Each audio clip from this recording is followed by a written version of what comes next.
मैंने अपने जीवन से संन्यास लिया है अपने समाज के लिए। मैंने अपने परिवार को छोड़ा है, मैंने अपने माँ बाप को छोड़ा है, लेकिन आज मुझे अपराधी बनाया जा रहा है महोदय। सर मुझे साल 1993 उत्तराखंड के पंचूर गांव में रहने वाला अजय अचानक से घर से लापता हो जाता है। बेटे को खोजने पिता आनंद सिंह हर मुमकिन जगह पर गए, लेकिन उसका कोई अता पता नहीं था। बेटे की याद में मां के लिए एक एक दिन काटना मुश्किल था। हालांकि अब बेटे के वापस आने की उम्मीदें धुंधली सी होने लगी थीं, मगर 6 महीने बाद अजय अचानक से अपने गांव वापस लौटता है। बेटे के वापस आने की खबर सुन मां की आंखों में खुशी के आंसू भर आते हैं, मगर बेटे के स्वागत के लिए वो जैसे ही अपना दरवाजा खोलती है तो उसकी आंखें खुली की खुली रह जाती हैं। अजय ने आज जींस टी शर्ट नहीं बल्कि भगवा चोला पहना हुआ है, सिर घुटा हुआ है और दोनों कानों में बड़े बड़े कुंडल पहने हुए हैं। हाथ में खप्पर लिए वो अपनी मां से कहता है, मां भिक्षा दीजिए।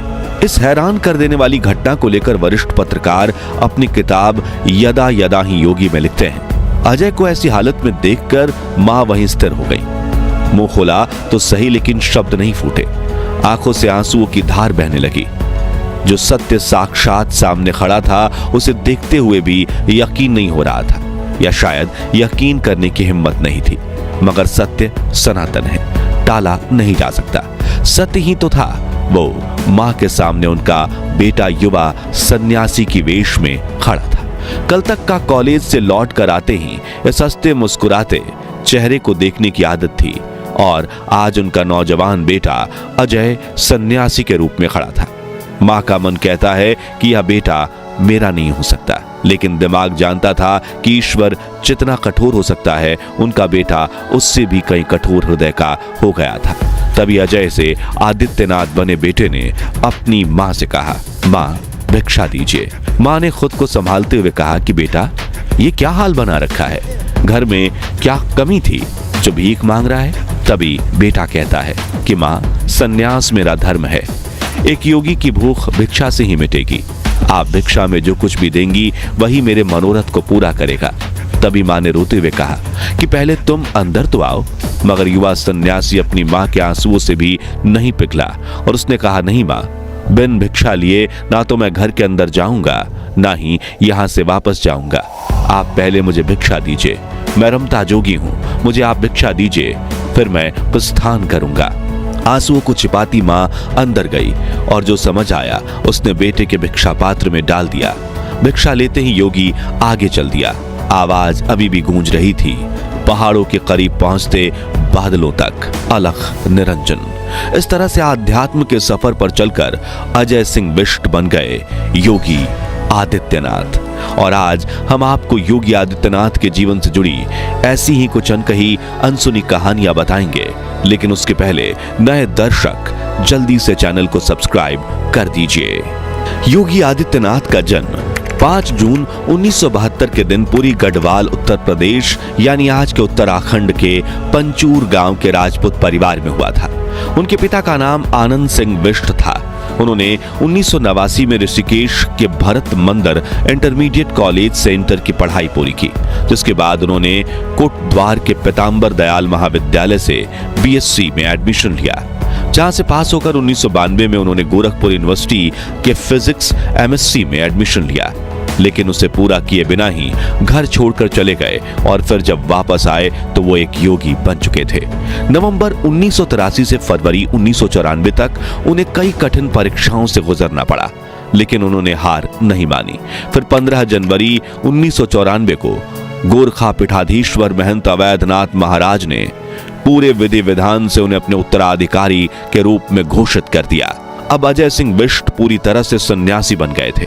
योगी जी के बारे में लिखने वाले बताते हैं कि अजय को वापस घर लाने के लिए पिता आनंद सिंह और मां सावित्री दोनों गोरखपुर पहुंचे थे, जहां उनकी मां ने महाराज अवैधनाथ को कहा था कि महंत जी मेरा बेटा लौटा दीजिए। जो सुनकर महाराज ने कहा कि 4 बेटे हैं तुम्हारे, एक बेटा हमें दे दो।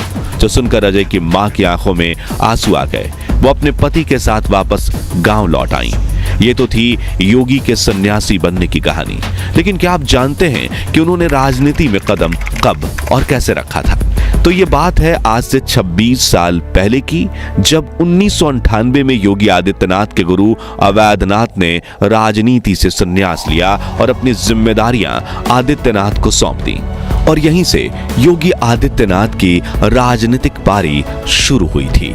उसी साल उन्होंने गोरखपुर से 12वीं लोकसभा के चुनाव में हिस्सा लिया था और चुनाव में जीत हासिल करके वो सबसे कम उम्र के सांसद बने थे, जिसके बाद उन्होंने हिंदू युवा वाहिनी का गठन किया और धर्म परिवर्तन के खिलाफ मुहिम छेड़ दी।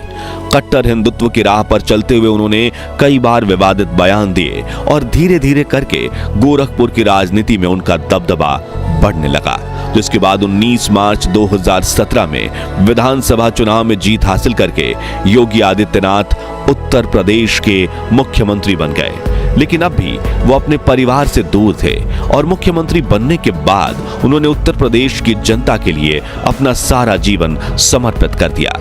इसी बीच मार्च 2022 में वो वरिष्ठ पत्रकार रजत शर्मा के शो पर गए, जहां उन्होंने अपनी बड़ी बहन के संघर्ष से भरे जीवन की एक झलक देखी। उन्होंने देखा कि कैसे उनकी बड़ी बहन कई किलोमीटर पैदल चलकर चाय और प्रसाद की छोटी सी दुकान चलाती हैं, मवेशियों को चारा खिलाती हैं और अपने परिवार की जरूरतों को पूरा करने के लिए हर दिन संघर्ष करती हैं।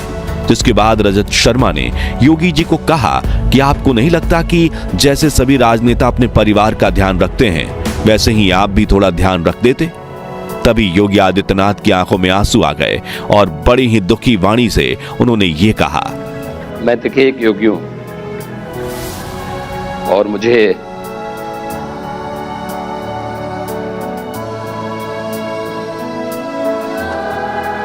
पूरे प्रदेश का ध्यान रखना होता है। एक मुख्यमंत्री के रूप में मैंने अपने राजधर्म का शपथ ली है, परिवार का नहीं। आगे उन्होंने कहा, एक मुख्यमंत्री के रूप में मैंने राजधर्म की शपथ ली है, अपने परिवार की नहीं। मुझे पूरे प्रदेश का ध्यान रखना होता है। मेरे लिए पूरे उत्तर प्रदेश के 25 करोड़ लोग ही मेरा परिवार हैं। मैं उनके सुख दुख में सहभागी हूं। खैर, 30 वर्षों तक एक सन्यासी की तरह कड़ी तपस्या करने के बाद जब योगी आदित्यनाथ दोबारा सीएम बने थे, तब वो पहुंचे थे पंचूर गांव के अपने घर, जहां मां सावित्री कर रही थी 3 दशकों से अपने बेटे अजय का इंतजार। घर पहुंचते ही योगी ने सबसे पहले अपनी मां को माला पहनाते हुए पूछा, पहचान लिया मुझे? तभी मां ने मुस्कुराते हुए कहा, हाँ पहचान लिया। फिर उन्होंने अपनी मां के पैर छूकर आशीर्वाद लिया। मां सावित्री ने अपना ममतामयी हाथ जब योगी के सर पर रखा तो उनकी आंखों में आंसू आ गए। 30 वर्षों से सन्यासी जीवन जी रहे अजय को एहसास हुआ कि सन्यास के पथ पर चलते हुए उन्होंने सिर्फ एक चीज को सबसे ज्यादा मिस किया है, और वो है मां का प्यार और आशीर्वाद।